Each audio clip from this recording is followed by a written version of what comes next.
Olá, eu sou o Dr. Breno Eto e hoje eu vou falar um pouco sobre uma doença pouco conhecida, porém muito grave, chamada embolia pulmonar.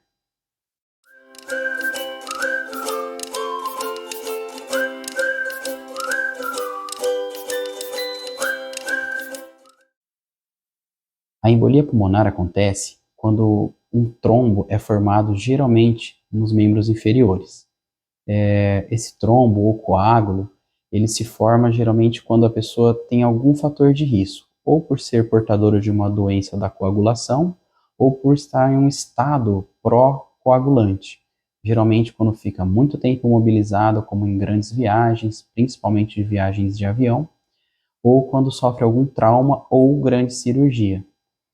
A combinação dessas coisas, imobilização e estresse pós-operatório, é um grande fator de risco para a formação desses coágulos, que quando se soltam, passam pelo lado direito do coração e param no pulmão.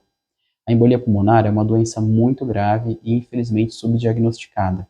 Para ilustrar melhor essa situação, eu vou contar um caso real de uma paciente que passou por uma cirurgia bariátrica, tendo por volta de 50 anos, evoluiu bem da cirurgia e teve alta para casa em bom estado geral.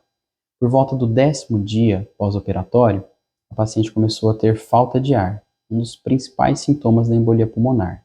Geralmente, a falta de ar tem início súbito, e isso já leva o paciente a procurar ajuda. Neste caso, a paciente achou que podia ser ainda algo relacionado ao pós-operatório, permaneceu em casa por 3 dias, de forma que quando a falta de ar já era muito importante, ela procurou o pronto-socorro. Como o coração encontra-se sobrecarregado pela embolia, pelo trombo que acomete a circulação, outro sintoma muito comum é palpitação. E quando chega para a primeira avaliação, é comum o paciente estar taquicárdico, com a frequência cardíaca elevada, maior do que 100 batimentos por minuto. Em casos mais graves, quando o trombo é muito grande e acomete de forma significativa a circulação pulmonar, ela pode levar também a tonturas, palidez e até mesmo desmaios. Nos casos extremos em que o trombo obstrui de forma significativa o funcionamento do coração, ela pode levar até a paradas cardíacas e mortes súbitas. Por isso, é uma doença grave e que não pode ficar sem diagnóstico.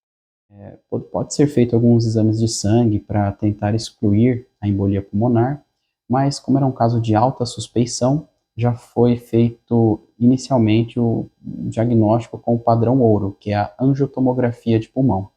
Uma tomografia com contraste endovenoso, que ao passar pelo coração e chegar no pulmão, mostra que a árvore brônquica, a árvore da circulação pulmonar que deveria estar completamente pérvia, tem uma obstrução.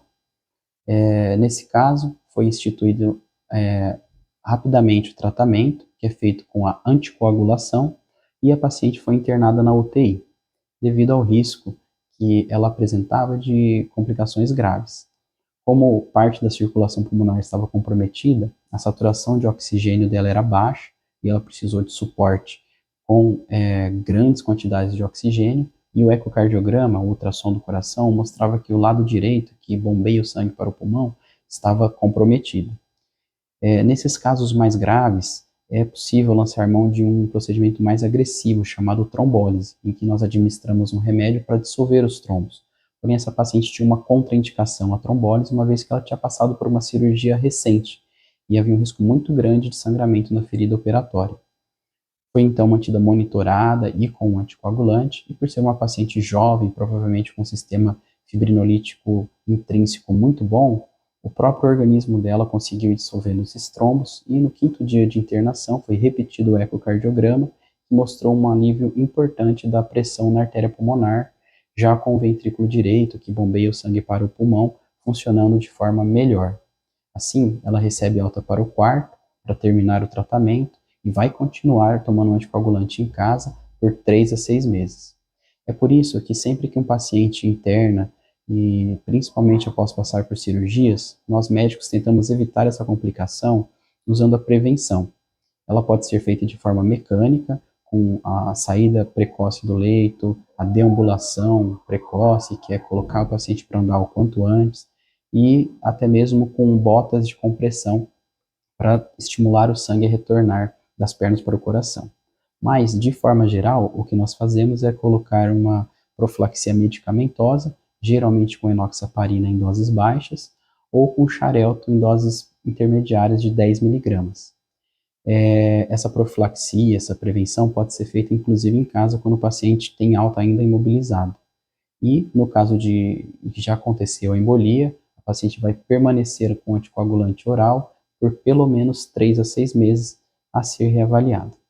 A embolia pulmonar é uma doença muito grave e de difícil diagnóstico. Então, em caso de fatores de riscos como esses que eu comentei, cirurgias, imobilização, longos períodos sem mexer as pernas, como viagens de avião ou mesmo viagens de carro longas, em que há uma falta de ar, uma dispneia, principalmente de início súbito, esse deve ser sempre um diagnóstico sempre lembrado.